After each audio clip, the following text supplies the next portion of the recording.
Bienvenidos. Hoy continuamos con nuestra serie Protagonistas de la Pascua de Jesús. La semana pasada empezó esta serie y hablamos sobre un personaje medio especialón, Judas. En esta semana, el día de hoy, vamos a hablar sobre dos personas que participaron también en este evento. Vamos a hablar de el último día de nuestro Señor Jesucristo, muriendo en una cruz en Jerusalén. Dos personajes, José de Arimatea y Nicodemo. Ellos son mencionados como discípulos de Jesús. Sin embargo, los cronistas nos advierten que lo hacían secretamente. Y aunque parece una actitud no muy positiva, veremos cómo la vida de ellos cambió drásticamente y cómo fueron usados por Dios y cómo su vida fue transformada a través de esta experiencia. Las escrituras que vamos a leer están en el Evangelio según San Juan, ese es nuestro texto base, el capítulo 19, los versos 38 al 42. Los vamos a leer para tener el contexto y luego vamos a ir ahondando un poquito más. Dice el Evangelio: después de todo esto, José de Arimatea, que era discípulo de Jesús, pero secretamente por miedo de los judíos, rogó a Pilato que le permitiese llevarse el cuerpo de Jesús. Y Pilato se lo concedió. Entonces vino y se llevó el cuerpo de Jesús. También Nicodemo, el que antes había visitado a Jesús de noche, vino trayendo un compuesto de mirra y de aloes, como 100 libras. Tomaron pues el cuerpo de Jesús y lo envolvieron en lienzos con especies aromáticas, según es costumbre sepultar entre los judíos. Y en el lugar donde había sido crucificado había un huerto, y en el huerto un sepulcro nuevo, el cual aún no había sido usado por nadie. Ahí pues, por causa de la preparación de la Pascua de los judíos y porque aquel sepulcro estaba cerca, pusieron a Jesús. Qué interesante, dos protagonistas más de los cuales podemos sacar mucha enseñanza y provecho para nuestra vida. ¿Sabes? Este evento, por la magnitud, la importancia que tiene, es mencionado en los 4 evangelios. Es decir, lo menciona Lucas, Mateo, Marcos y por supuesto hemos leído a Juan.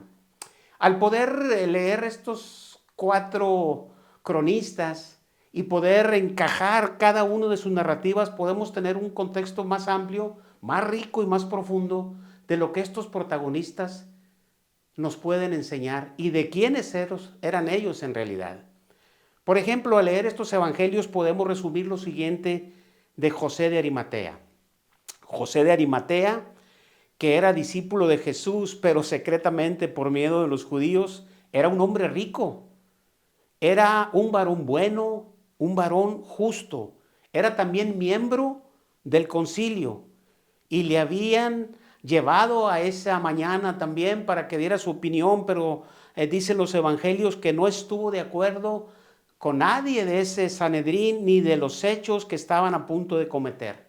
Otro dato importante de José de Arimatea es que también esperaba el reino de Dios. Es decir, era un hombre que estaba conectado con Jesús, pero lo hacía de una manera bastante particular. De Nicodemo, las 3 menciones que hace Juan de él, le llama como el que visitó de noche a Jesús. Pues se lo ganó, ni modo. Llegó de noche y así en las 3 menciones de Juan es mencionado. De hecho, Nicodemo no aparece en los otros 3 evangelios, curiosamente. No lo menciona Lucas, ni Mateo, ni Marcos. Pero era un fariseo. Juan lo describe como un fariseo y un principal entre los judíos. Este hombre llegó de noche a buscar a Jesús y podemos decir que Jesús estuvo evangelizando a un fariseo esa noche, que aún siendo un maestro de la ley no entendía muchas cosas. En la segunda aparición de Nicodemo en el Evangelio de Juan es una situación donde Jesús tiene un encuentro con ellos, con los fariseos, los vuelve a dejar en ridículo y vienen los alguaciles y le reportan ahí al concilio donde estaba Nicodemo y se hace un problemón y le dice Nicodemo, tranquilos. Nicodemo tenía interés en Jesús, pero lo hacía con miedo, con temor, con reserva. Él lo defiende y dice, ¿acaso nuestra ley juzga a un hombre sin escucharlo y saber qué está pasando? Y en la tercera aparición de Nicodemo es esta, precisamente en la Pascua del Señor. Como les comento, si podemos juntar los 4 evangelios y hacer una secuencia de tiempo y de acciones, veríamos con mucho mejor óptica lo que estos 2 protagonistas vivieron. Es increíble lo que estas 2 personas vivieron. Alguien piensa que por andar actuando secretamente Dios los pudo haber usado mucho más, pero Dios siempre tiene un plan perfecto. Y a veces desea que permanezcamos en el anonimato porque después seremos las personas que Él va a usar en algo tan especial como en este caso. Vamos a leer una crónica más o menos concatenada, como dijeron los abogados.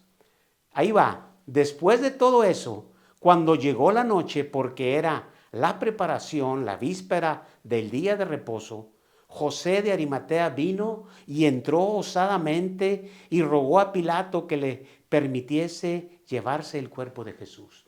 En esta primera escena inicia diciendo después de todo esto, ¿después de qué? Pues después de ese día tan terrible que tuvo nuestro Señor Jesucristo. Ojalá pudiéramos trasladarnos a ese lugar, a ese momento. A Jesús lo pasó una noche terrible, lo golpearon, lo maltrataron y en la mañana muy temprano se reunió el Sanedrín, ahí donde estaba seguramente Nicodemo y José de Arimatea, y determinaron que era culpable. Así empezó ese día de Jesús y ahí estaban ellos siendo testigos. ¿Qué es lo que pasa? Que era costumbre soltar un reo en la Pascua. Era una costumbre para beneficiar al pueblo. Y había un Barrabás que era un bandido de primera, y estaba Jesús, y Pilato quería, pues no quería maltratar a Jesús realmente, y quería soltarlo y que Barrabás fuera ahí. Hubo infiltrados, reventaron el mitin, y finalmente ponen a Jesús como la persona que debería ser juzgada y pagar con muerte de cruz. Así empezó ese día. La Escritura dice que en la hora tercera Jesús ya estaba en el Calvario. A la hora sexta Jesús estaba sufriendo muchísimo. De hecho, a la sexta, a la novena hora, que era más o menos de las 12 a las 3 de la tarde, se oscureció todo y Jesús murió. En ese momento que Jesús muere es cuando Nicodemo y cuando José de Arimatea dicen tenemos que hacer algo. Es por eso que la narrativa dice que cuando llegó la noche, porque se estaban preparándolo para esa víspera de día de reposo todo el pueblo y no había mucho tiempo para hacer las cosas, José de Arimatea era un pueblito, era una ciudad, una locación que estaba cerca de Jerusalén, al norte, y dice que vino y entró osadamente, es decir, abandonó el temor, abandonó el anonimato y va y se le planta a Pilato y le ruega que le permitiese llevarse el cuerpo de Jesús. En aquel tiempo, la muerte de cruz era una de las muertes más terribles. Era una muerte increíblemente dolorosa y vergonzosa. Y tenían como costumbre dejar a las personas colgadas para que siguieran, no morían inmediatamente. Era una muerte terrible. Y los dejaban 1, 2, 3 días hasta que llegaban las aves de rapiña, los depredadores, y acababan con ellos. Estas personas supieron que Jesús no podía terminar así. Y entonces toman esta acción, se le planta ahí a Pilato, y Pilato se sorprende, dice la narrativa de los evangelios, que se sorprende de que ya hubiese muerto. Y haciendo venir al centurión le pregunta si ya estaba muerto. O sea, Pilato tiene que tener certeza de las cosas que están sucediendo. El centurión va y checa y regresa y le dice, sí, ya está muerto. En ese momento entonces manda que se le diese el cuerpo a José. Paréntesis.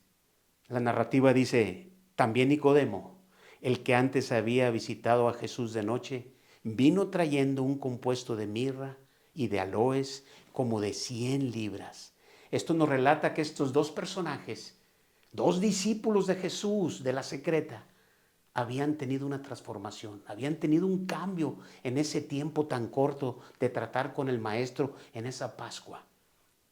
Sigue la narrativa y dice, entonces José fue y compró una sábana y seguramente también compró lienzos que serían usados después. Y vino a la cruz y quitándolo lo bajó de la cruz y lo envolvió en una sábana nueva y limpia y se llevó el cuerpo de Jesús. Estas breves palabras tienen un contenido formidable. Para mí, estas palabras son lo que hizo que estas personas cambiaran su visión por Jesús, por el ministerio, por la causa que Jesús estaba trayendo. Recordemos que Nicodemo fue a ver a Jesús de noche y Jesús tuvo que explicarle que su misión no era una misión terrenal, que es de la carne es que él venía ofreciendo un reino espiritual, un reino nuevo, un reino que Dios estaba implantando en la tierra. Y estas personas estaban esperando a un libertador político. Estas personas se dan cuenta de eso, les dan el cuerpo de Jesús, dice que van a la cruz y lo bajan. Qué interesante, los evangelios dan palabras claves, dice que quitándolo, lo envolvió en una sábana nueva y limpia. Y uno dice, pues sí, bueno, lo bajó de la cruz. ¿Sabes cómo estaba esa altura de esa cruz? ¿Sabes cómo estaba el cuerpo de Jesús? Imagínate todo el día golpeado, maltratado, azotado. Tuvo que cargar esa cruz en el camino al Gólgota. Después esa corona de espinas que también le golpeaban la cabeza. El cuerpo de Jesús estaba en condiciones definitivamente muy, pero muy deterioradas. El bajar un cuerpo ensangrentado, sudado, resbaloso, no pudo haberlo hecho solo José. Seguramente Nicodemo estuvo ahí y algunas otras personas le ayudaron a bajar ese cuerpo. Él pudo percibir el olor de ese cuerpo maltratado, el sudor, la sangre que cubría su rostro, su cuerpo. Dice que lo envolvió en una sábana nueva, limpia, esa que fue a comprar. Y dice que se llevó el cuerpo de Jesús. La narrativa de los 4 evangelios siguen y dicen, y en un lugar donde había sido crucificado, en ese lugar había un huerto y en el huerto un sepulcro nuevo que había sido labrado en la peña, en el cual aún no había sido puesto ninguno. Ese sepulcro que está en la peña era de José de Arimatea. Era un hombre rico, era un hombre influyente. Él tenía ahí un lugar para poner a algunos de sus familiares. Sin embargo, Dios tenía otros planes. Tomaron pues el cuerpo de Jesús. Tomaron pues el cuerpo de Jesús. Ellos estaban trabajando activa y directamente en bajar ese cuerpo, envolverlo y llevárselo. Tomaron pues el cuerpo de Jesús y lo envolvieron en lienzos con especies aromáticas, según es costumbre sepultar entre los judíos. De nuevo, estas breves líneas no nos dicen lo que está pasando. ¿Sabes qué es preparar un cuerpo? De acuerdo a una costumbre con ese ritual, tuvieron que haber limpiado el cuerpo de Cristo. Ellos pusieron sus manos en la cabeza de Cristo, en su cuerpo, en su tórax, en su espalda, en sus piernas. Al ver su cabeza, tuvieron que sacar cada espina que estaba clavada en su frente, en su cráneo. Al ver su espalda pudieron ver los pedazos de metal que se clavaban con esos latigazos, ese látigo romano que arrancaba pedazos de piel. Pudieron ver sus verdugones. Al ver su rostro pudieron ver cuando arrancaron su barba, como dice Isaías. Pudieron ver ese costado traspasado. Eso debe haber impactado la vida de Nicodemo y de José de Arimatea. Y cada vez que estaban limpiando el cuerpo, encontraban rastros de violencia en el cuerpo del Hijo de Dios. Estos hombres nunca definitivamente volverían a ser los mismos. Dice que lo envolvieron en lienzos con especies aromáticas. 100 libras llevó Nicodemo. 100 libras romanas de perfumes, de aceites, de óleos. No es poca cosa. Estos hombres tenían dinero y sabían lo que querían ofrecer a Jesús. Y sabes, ahí no estuvo Pedro, ahí no estuvo Juan, ahí no estuvo Jacobo. Dios había preparado a estos 2 hombres que estaban viviendo la experiencia de su vida, viendo cumplirse las profecías en este rabino, en este maestro. Todas las profecías que habían leído en Salmos, en Isaías, se estaban cumpliendo al pie de la letra. Por eso estaban impactados. Ahí pues, por causa de la preparación de la Pascua de los judíos y porque aquel sepulcro estaba cerca, pusieron a Jesús y después de hacer rodar una gran piedra a la entrada del sepulcro se fueron. Terminaron la tarea. Dios había preparado a estos hombres, hombres ricos, hombres prominentes, para que le dieran el trato correcto al cuerpo de Jesús. Dios no intervino. Dios pudo haber enviado un ángel y bajar ese cuerpo de la cruz y llevarlo a la sepultura. Pero no lo hizo a través de personas, discípulos temerosos. Para terminar la narrativa de los evangelios, y estaba ahí María Magdalena y la otra María, la madre de José, que habían venido estas personas con él desde Galilea. Le siguieron también a estos dos protagonistas y vieron el sepulcro y cómo fue puesto su cuerpo, y de regreso prepararon especies aromáticas y ungüentos y descansaron el día de reposo conforme al mandamiento. Aquí habla de 2 días de reposo. Brevemente les digo que estaban celebrando la Pascua, estaban preparando para la Pascua, pero después venía el Sabbat. Por eso ellas se fueron a comprar y ya no pudieron regresar el Sabbat, que empezaba el viernes y terminaba el sábado, y cuando fueron ya estaba la tumba vacía. Increíble la experiencia de Nicodemo y de José de Arimatea. En la Biblia no hay una mención de José de Arimatea previo, de Nicodemo sí la hay.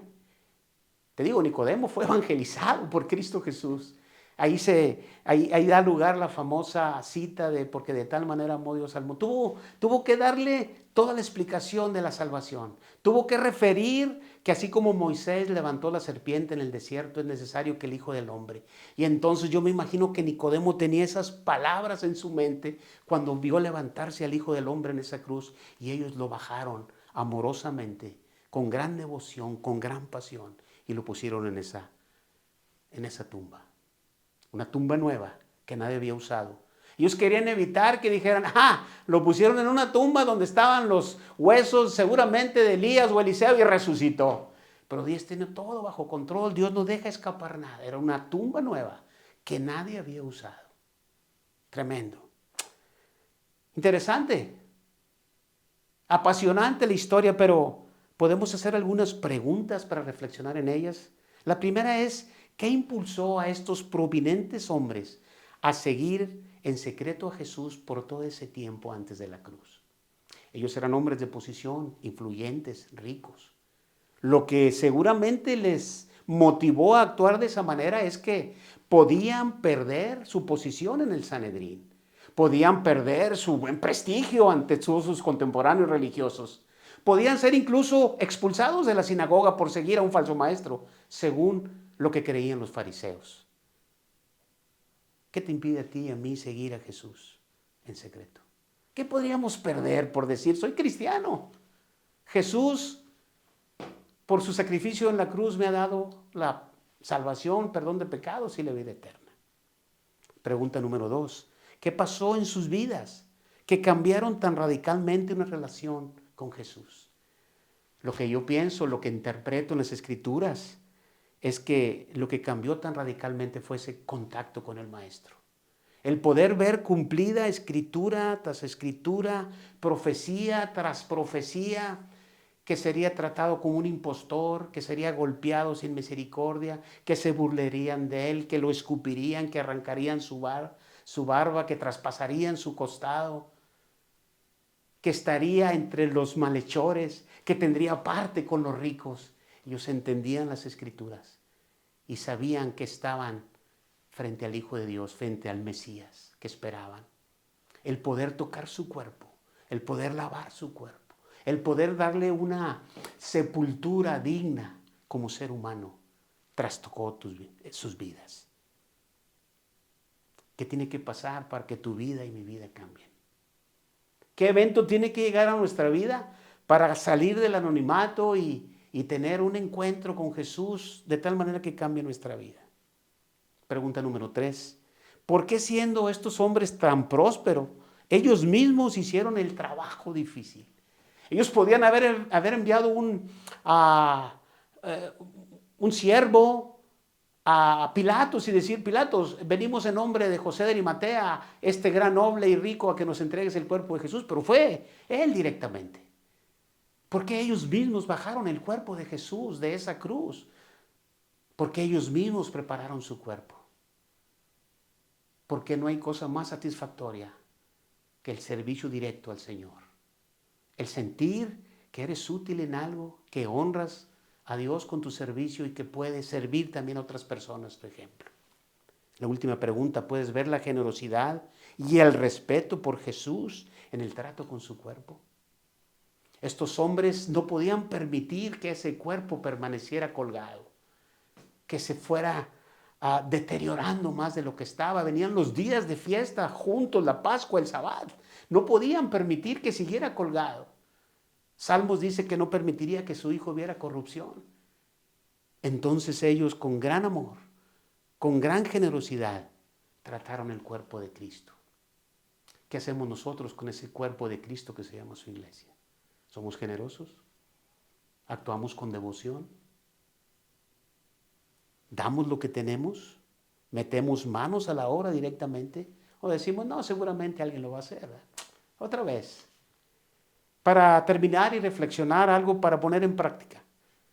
Número 1, ¿qué hacer para fortalecer mi relación con Jesús y con su iglesia? Número 1, salgamos de la opacidad y el anonimato.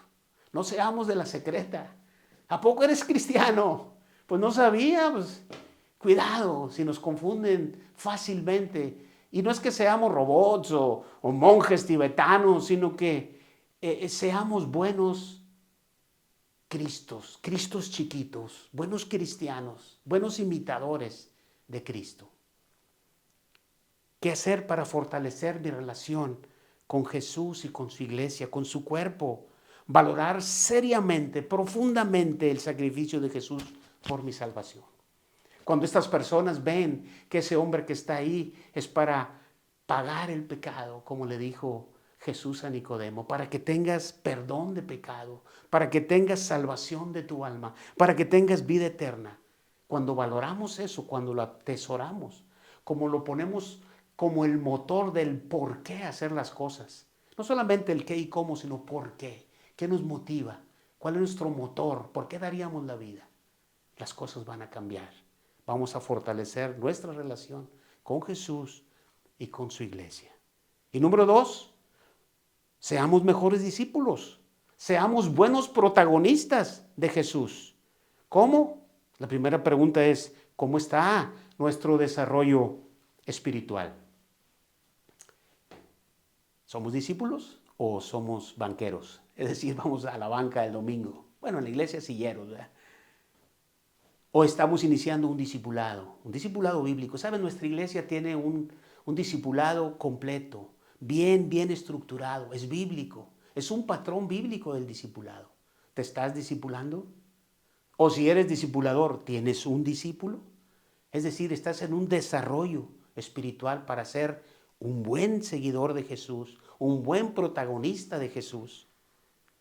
Número 2, si queremos ser mejores discípulos, ¿estamos ejecutando bien el servicio que nos toca en nuestro ministerio? Estos hombres le metieron mano directa. Estos hombres bajaron el cuerpo, lavaron el cuerpo, envolvieron el cuerpo. Estos hombres pusieron esa tumba a disposición de Jesús.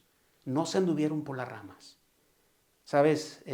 Volviendo al discipulado que tenemos, en la primera etapa del discipulado, tiene una meta que es establecernos en la estructura de la iglesia, por un servicio o por un ministerio en el cual podamos participar. Y finalmente, si queremos ser mejores discípulos de Jesús, estamos experimentando la generosidad y la honra y la devoción al cuerpo de Cristo. ¿Cómo está ese asunto en cuanto a dar tiempo, servicio, dinero, bienes, usar mi auto, usar mi casa? 2 protagonistas, 2 lecciones muy importantes para nuestras vidas. El Señor los bendiga.